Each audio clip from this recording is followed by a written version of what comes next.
السلام عليكم ورحمة الله وبركاته.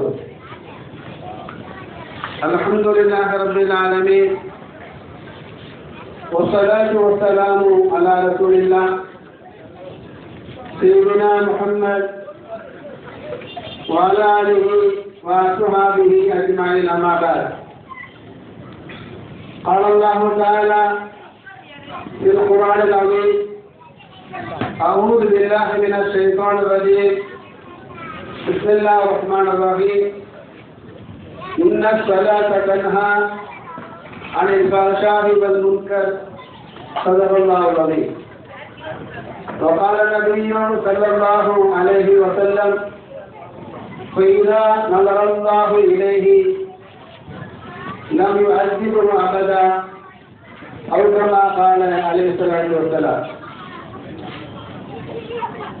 நான் துவா செய்ய போறேன், எல்லாரும் ஆமீன் சொல்லுங்க. அல்லாஹ் தஆலா நாம் செய்த பாவங்களை எல்லாம் மன்னிப்பானாக. நோயற்ற நீண்ட ஆயுளை, குறைவற்ற செல்வத்தை வழங்கி அவனுக்கு பொருத்தமான வாழ்வை வாழ்வதற்கு தௌஃபீக் செய்வானாக. மௌத்துக்கு முன்பாக தௌபா செய்து பாவ மன்னிப்பு தேடி நல்ல மனிதனாக வாழ்ந்து கலிமா சொல்லி மரணிக்கும் பாக்கியத்தை நமக்கும் அகிலத்தில் வாழும் எல்லா மக்களுக்கும் அல்லாஹ் தஆலா வழங்குவானாக. ஆமீன். மிக்க சாதுகளே, அருமையான தாய்மார்களே, அல்லாஹ்வின் நேசத்தையும் அன்பையும் பெறுவதற்கு ஆயிரத்திற்கும் மேற்பட்ட வழிகள் உண்டு. ஆனாலும் கூட அல்லாஹ்வை அடைவதற்கு தேவையான அத்தனை வழிகளையும் இரண்டு விஷயங்களில் நாம் உள்ளடக்கிவிட முடியும். இந்த இரண்டு விஷயத்திலும் எல்லாமே அடங்கிவிடும். இந்த இரண்டு விஷயங்களையும் ஒரு மனிதன் வாழ்க்கையிலே பேணாமல் அல்லாஹ்வின் அன்பை ஒருபோதும் அடைய முடியாது. முதலாவது விஷயம் அனைத்து நன்மைகளையும் செய்வது. இரண்டாவது விஷயம் அனைத்து பாவங்களையும் விடுவது. இந்த இரண்டு விஷயத்திலும் அல்லாஹ்வின் அன்பை அடைவதற்கு தேவையான அத்தனை விஷயங்களும் இந்த இரண்டிலும் வந்துவிடும்.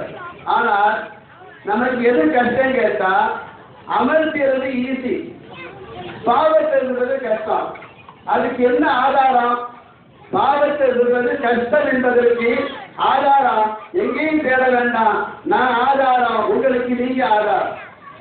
எவ்வளவு வயசாயிடுச்சு நமக்கு? 50 வயசாயிடுச்சு, 60 வயசாயிடுச்சு, 70 வயசாயிடுச்சு. கண்ணை பேண முடியலையே, நாக்க பேண முடியலையே, பொய்ய விட முடியலையே, புறம் பேசாம இருக்க முடியலையே, டிவி பார்க்காம இருக்க முடியலையே, அந்நிய பெண்களை விட்டு பார்வையை தடுக்க முடியலையே, தப்பான தொழிலை விட முடியலையே, தேவையான காரியத்தை தேவையற்ற காரியத்தை விட்டு தவிர்த்து கொள்ள முடியலையே. நமக்கு நல்ல தெரியுது, பாவத்தை விடுறது கஷ்டமாக இருக்கு, அல்ல லேசாக்கி தருவாங்க. ஆனா இதை கவனித்து பார்க்கும் பொழுது, பாவத்தை விடுவது கஷ்டம் என்பதை கவனித்து பார்க்கும் பொழுது நன்மையை செய்வது கொஞ்சம் லேசா இருக்கு. பொய் சொல்லாம இருக்கிறது கஷ்டம். ஆனா அல்லாஹ் நிற்கிறது லேசு. கையால தப்பு பண்ணாம இருக்கிறது கஷ்டம், அந்த கையால தர்மம் செய்யறது லேசு. ஆக பாவத்தை விடுவது கஷ்டம் தான். ஆனா விட்டுத்தான் ஆகணும், விட்டாதான் அல்லாஹ் பிடிக்க முடியும். நன்மையை செய்வது லேசு. இப்ப என்ன செய்யறது கேட்டா, பாவத்தை நம்மால விட முடியல. அதற்கு நான் உங்களுக்கு ஒரு வழியை சொல்லித்தரேன். நன்மையான காரியத்தை நமக்கு செய்வதற்கு லேசாக இருக்கிற அமல்களை நாம செஞ்சுட்டு சொன்னா அமல்களுடைய சக்தி என்ன தெரியுமா? அமல்கள் செஞ்சா பாவம் போயிடும். பாவத்தை அழிக்கும் சக்தி அமல்களுக்கு உண்டு. அல்லாஹ் சொல்றான், இன்னல் ஹஸனாத் யுذஹிபன ஸய்யிஆத். நாம செய்யக்கூடிய அமல்கள் பாவத்தை போக்கிடும். பாவத்தை விட முடியல, அதுக்கு முதல் வழி அமல் செய்வது. அமல் செஞ்சுட்டா பாவத்தை எல்லாம் மன்னிச்சிடுவான், முதல் பாக்கியம். ரெண்டாவது, அமல் செய்ய செய்ய பாவத்தை எல்லாம் மன்னிச்சுக்கிட்டே இருப்பான். தொடர்ந்து அமல் செஞ்சுக்கிட்டே இருந்தா அல்லாஹ் தஆலா அந்த பாவத்தை விட்டு தடுக்கலாம். ஆக செய்யக்கூடிய அமல்கள் முதல்ல பாவத்தை மன்னிக்கும், கால போக்குல பாவத்தை தடுக்கும். அதையும் அல்லாஹ் குர்ஆன்ல சொல்றான், இன்ன ஸலாத்த தன்ஹா அனில் ஃபஹ்ஷாஇ வல் முன்கர், உன்னால பாவத்தை விட முடியலையா? ஆபாசமான காரியத்தை செய்யாமல் இருக்க முடியலையா? ஆபாசத்தை பார்ப்பதை விட்டு கண்களை தடுக்க முடியலையா? ஆபாசத்தின் பக்கம் போகாமல் இருக்க முடியலையா? அதிகமாக தொழுகைக்கு ஆபாசத்தை தடுக்கிற சக்தி உண்டு, தொழுகைக்கு பாவங்களை தடுக்கும் சக்தி உண்டு என்று அல்லாஹ் தஆலா சொல்றார். ஆனா அல்லாஹ்வை பிடிக்கிறதுக்கு ரெண்டு வழி, ஒன்று பாவத்தை விடுறது, ரெண்டாவது அமல் செய்யறது. பாவத்தை விடுறது கஷ்டமா இருக்குது, அமலை செஞ்சுட்டேன்னு சொன்னா அந்த அமல்களுடைய பறக்கத்தினால நாம பாவங்களை விட்டு பாதுகாக்கப்படுவோம். என்னென்ன அமல்கள் செஞ்சா பாவங்களை விட்டு நாம பாதுகாக்கப்படுவோம் என்பதற்கு சில உதாரணங்களை நான் சொல்ல விரும்புகிறேன். நபிகள் நாயகம் ஸல்லல்லாஹு அலைஹி வஸல்லம் சொன்னாங்க, ரசூலுல்லாஹ்வுடைய காலத்துல ஒரு சஹாபி, ஒரு ஆளு, ரசூலுல்லாஹ்வுடைய காலத்துல ஒரு ஆளு ஒரு பாவத்தை செஞ்சிட்டார். நல்ல கவனமா கேட்கணும். ரசூலுல்லாஹ்வுடைய காலத்துல ஒரு ஆளு ஒரு பாவத்தை செஞ்சிட்டார். பாவத்தை அந்த செஞ்ச ஆளை ரசூலுல்லாஹ்ட்ட கொண்டு வராங்க. ஸல்லல்லாஹு அலைஹி வஸல்லம் அவர்கிட்ட கேட்டாங்க, ஃபஅல்த கஸா வகஸா, ஃபஅல்த கஸா வகஸா. அந்த ஆள்கிட்ட ரசூலுல்லாஹ் கேட்டாங்க, இன்னென்ன பாவத்தையெல்லாம் செஞ்சீங்களா என்று கேட்டார். அவர் சொன்னாரே, யார் ரசூலுல்லாஹ், நான் ஃபஅல்து, நான் பாவமே செய்யலை என்பதான் அவர் சொன்னார். உண்மை என்ன, அவர் பாவம் செஞ்சிருக்கிறார். ஆனா செஞ்ச பாவத்தை ஒப்புக்கொண்டுட்டா ரசூலுல்லாஹ் தண்டனை கொடுப்பான்னு சொல்லி தண்டனைக்கு பயந்துக்கிட்டு பாவம் செஞ்ச அந்த ஆளு நான் பாவமே செய்யலை என்று அவர் சொன்னார். ஆனா பாவம் செய்யலை என்று அவர் சொல்லும் பொழுது வெறுமனே பாவம் செய்யலை என்று சொல்லாம என்ன சொன்னா தெரியுமா? லா இலாஹ இல்லல்லாஹ், அல்லாஹ்வை தவிர வேறு கடவுள் இல்லையே, அந்த அல்லாஹ்வை முன்வைத்து நான் சொல்லுகிறேன், பாவம் செய்யல. அவர் பாவம் செய்யலன்னு சொல்லும் பொழுது லா இலாஹ இல்லல்லாஹ் அந்த திக்ரை ஒரு முறை செஞ்சுட்டு பாவம் செய்யல என்பதா அவர் சொன்னார். உடனே ரசூலுல்லாஹ் வந்துட்டாங்க. வந்து சொன்னாங்க, யார் ரசூலுல்லாஹ், கது ஃபஅல, அவர் நிச்சயமா பாவம் செஞ்சாரு, பாவம் செஞ்சுட்டு பாவம் செய்யறன்னு சொல்றாரு. ஆனாலும் உலகின் கது கஃபரல்லஹு, அவர் செஞ்ச பாவத்தை அல்லாஹ் மன்னிச்சிட்டான். அவர் பாவியா தானே வந்தாரு, பாவம் செஞ்சுட்டு தானே வந்தாரு. ஜிப்ரீல் சொன்னாங்க, கது கஃபரல்லஹு, அவர் செஞ்ச பாவத்தை அல்லாஹ் மன்னிச்சிட்டான். ஏன் மன்னிச்சா தெரியுமா? பிகௌலி லா இலாஹ இல்லல்லாஹ், நான் பாவம் செய்யலை என்று அவர் சொல்லும் பொழுது லா இலாஹ இல்லல்லாஹ் என்ற திக்ரை ஒரு முறை செஞ்சாரு, அந்த திக்ரை வச்சு அவர் செஞ்ச பாவத்தை நான் மன்னிச்சிட்டான் என்பதாக ஜிப்ரீல் சொன்னாங்க.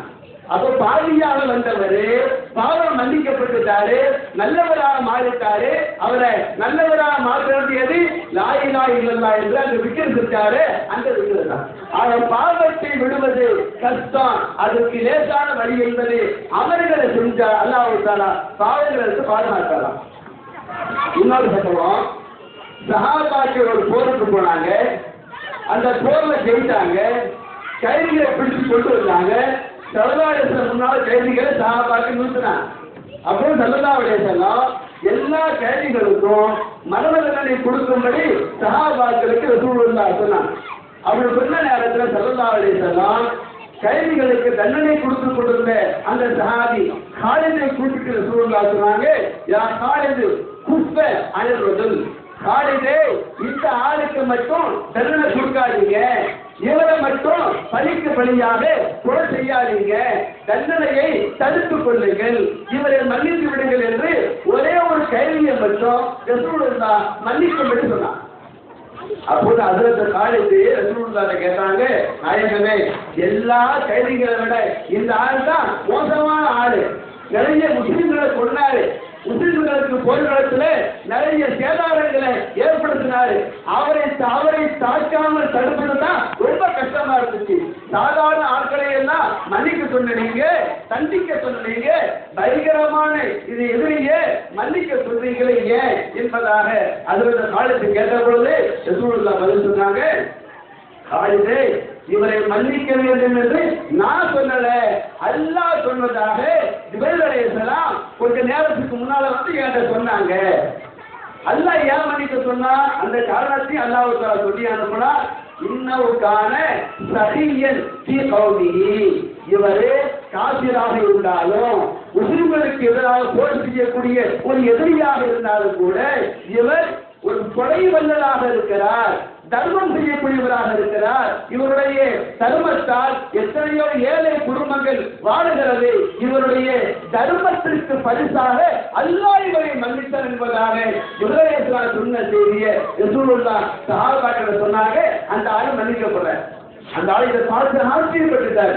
எப்படிப்பட்ட அல்லாஹ், எப்படிப்பட்ட ரசூலுல்லாஹ், முஸ்லிம்களை எல்லாம் கொலை செஞ்சிருக்கிறோம், முஸ்லிம்களை தாக்கி இருக்கிறோம், முஸ்லிம்களுக்கு பெரிய பாதிப்பை ஏற்படுத்திருக்கிறோம், அதையெல்லாம் அல்லாஹ் விட்டுட்டு என்னுடைய காபிர் சமுதாயத்துல சில பேருக்கு தர்மம் செஞ்ச என்பதற்காக வேண்டி இஸ்லாமிய சமுதாயத்துக்கு செஞ்ச பாவத்தை கூட அல்லாஹ் மன்னிச்சுட்டானே, இந்த அல்லாஹ்வை விளங்காமல் இருக்கிறேனே, இந்த அல்லாஹ்வோடு சேராமல் இருக்கிறேனே என்று புரிந்து அஸ்லமா ரூமி ரோமரான அந்த ஆளு அந்த இடத்திலேயே தலைமாறு சொல்லி முஸ்லீம் ஆயிட்டார்.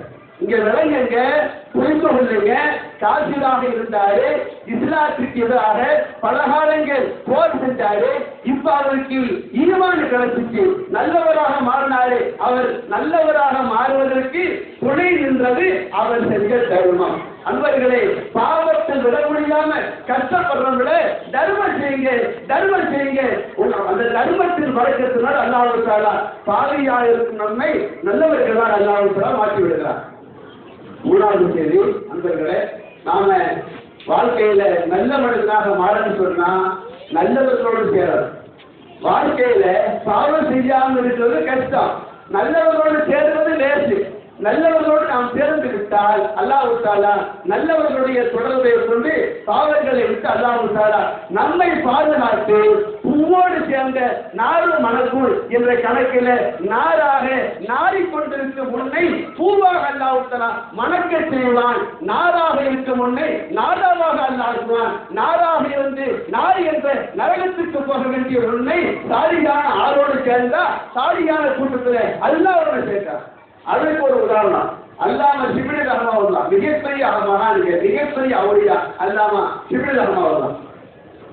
அவங்களுக்கு ஒரு உடம்பு சரியில்லை. உடனே அந்த காலத்தில் வாழ்ந்த மன்னர் கலீஃபா ஒரு மருத்துவரை, அல்லாம ஷிப்லிக்கு மருத்துவம் பார்ப்பதற்காக ஒரு மருத்துவரை அந்த கலீஃபா மன்னர் அனுப்பி வைக்கிறார். அந்த மருத்துவர் யாரு? மாற்று சமுதாயத்தை சார்ந்த ஒரு கிறிஸ்தவர். ஒரு கிறிஸ்தவ மருத்துவரை கலீஃபா அனுப்பி வைக்கிறார் அல்லாம ஷிப்லிடத்துல. மருத்துவர் வருகிறார், கிறிஸ்தவர் வருகிறார், வந்து அந்த மகானுக்கு மருத்துவம் பார்க்கிறார், மருந்துகளை எல்லாம் கொடுக்கிறார்.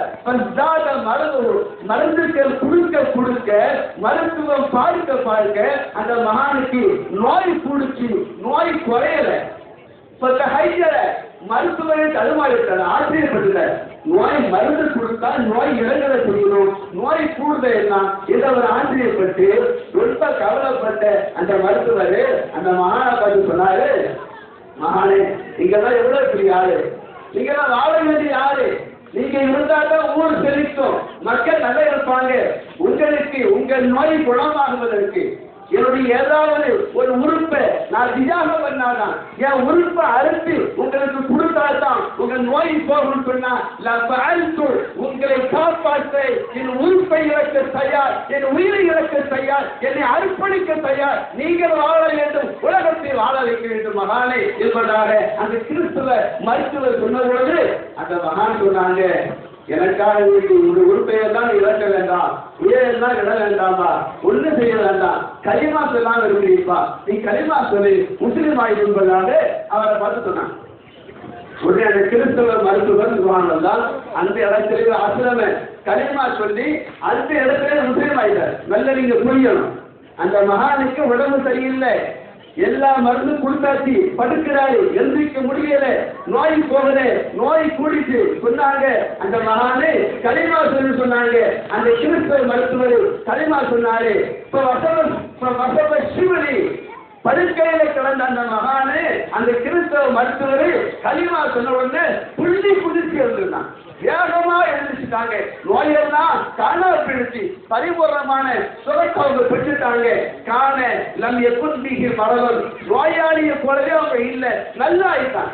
மருத்துவருக்கு ஆசை இல்லைங்க, நோயாளியா இருந்தீங்க, மருந்தெல்லாம் கொடுத்தேன், எல்லா மாத்திரையும் கொடுத்தேன், ஒன்றும் கேட்கல, மருந்து சாப்பிட்டீங்க, நோய் குடிச்சு களிமா சொல்ல சொன்னீங்க, கிறிஸ்தவனாக இருந்தாரா, களிமா சொன்னேன், முஸ்லீம் ஆயிட்டேன், உங்களுக்கு நோய் போயிடுச்சு எப்படி என்று கேட்டான்.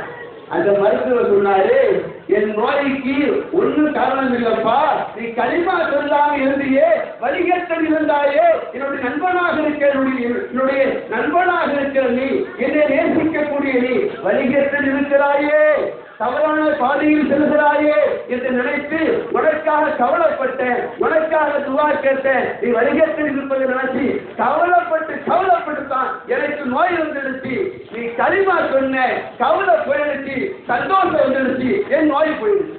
உங்களுக்கு ஒரு விஷயம் புரியுதான், நானும் பாதியாக இருந்தாலும் ஒரு சாலிகான ஆளுடைய கரத்தை நாம பிடிச்சிட்டா, ஒரு அவுளியாவுடைய சிறந்தாக நாம ஆகிட்டா, ஒரு அவுளியாவுடைய தோலை மேல நாம போயிட்டேன்னு சொன்னா, பாவம் செய்ய உனக்கு கவலை இருக்காது, பாவம் செய்ய எனக்கு கவலை இல்லாம இருக்கலாம். நீ யாருடைய எந்த சேகனுடைய எந்த இறைநேசனுடைய கையை பிடித்தாயோ அந்த இறைநேசன் தாக்கத்தை துவாச்சி வரையா, என் முனிதி என்னுடைய மாணவர் என் சீட பாவத்துல காலகாலமா தனிக்கிறாயா, அவனுக்கு வழிகாட்டியா, என் முறைக்கு வழிகாட்டியா, என் முறையை நல்லா கொண்டு சேர்க்கடு அல்ல என்று ஒரு சேகி உன்னுடைய வழிகாட்டி உனக்காக கவலைப்பட அல்லாஹ் தஆலா ஷேகுடைய கூட்டத்தில் அல்லாஹ் உள்ளே இருக்கிறார். அன்பர்களே, பாவத்தை விடுவது கஷ்டம், ஒரு ஷேகுடைய கையை கஷ்டமானது.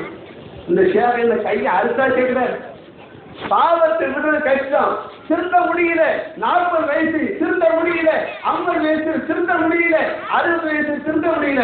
நான் என்ன கேட்கிறேன், இமாம் அபூ ஹனீஃபா அவங்களே சொல்லி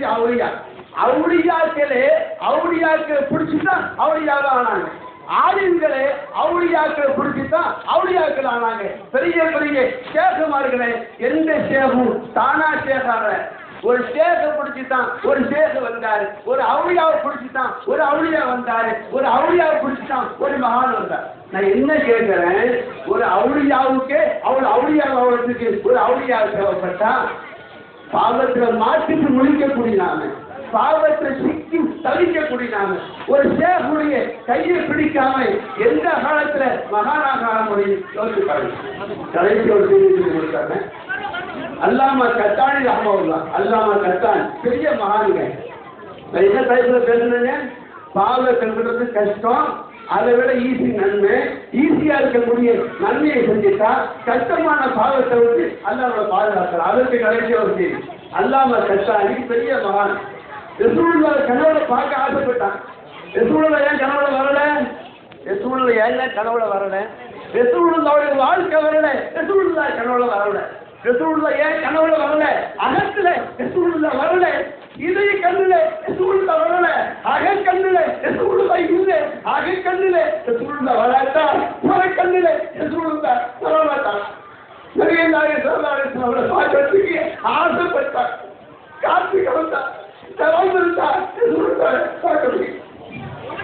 அல்லாஹ் கத்தானி ரஹ்மத்துல்லாஹ் சொல்றாங்க, லைஃப் நபிய ஸல்லல்லாஹு அலைஹி வஸல்லம் பின்மனால் ஒரு நாள் ராத்திரி ரசூலுல்லாஹ் கனவுல பார்த்தேன். அவங்க நான் ரசூலுல்லாஹ் கேட்டேன், ரசூலுல்லாஹ் என் உள்ள இருட்டா இருக்குது, நாயகமே இருட்டா இருக்கிற என் உள்ள வெளிச்சமாகணும், என் உள்ள செத்து போயிடக்கூடாது, யார சொல்லலாம், நான் வாழ்க்கை என்ன பிரயோஜனம், உடம்பு வாழ்க்கை பிரயோஜனம் இல்லை, உள்ள அயாத்தா இருக்கணும், என் உள்ள வெளிச்சமாக நாயகமே துவா செய்யுங்க. ரசூலுல்லாஹ் சொன்னாங்க, நான் துவா செய்றேன், நீங்களும் ஒரு அமல் செய்யுங்க.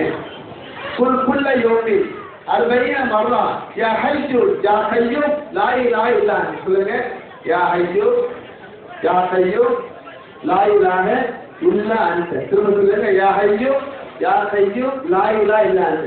ஒரு 30 தடவை சொல்லிக்கிட்டே இருங்க, மனசுல ஆயிடுச்சாங்க. ரசூலுல்லாஹ் சொன்னாங்க, ஒரு நாளைக்கு 40 முறை இந்த விக்ர செய்யுங்க. ஃபஇன்னல்லாஹ நீ மௌத்தாகுவதற்கு முன்பாக, இறந்து போவதற்கு முன்பாக ஒரு உள்ளத்தை அல்லாஹ் வெளிச்சமாய்க்கிறதா? அல்லாஹ் வெளிச்சமாய்க்கிறார் உள்ளத்தை. பாவ கசப்பாயிரோ நன்மை இனிப்பாகிறோ அந்த நாள் இன்றை தொடங்கத்துமாக அல்லாஹ் அருள்வாளிப்பானாக.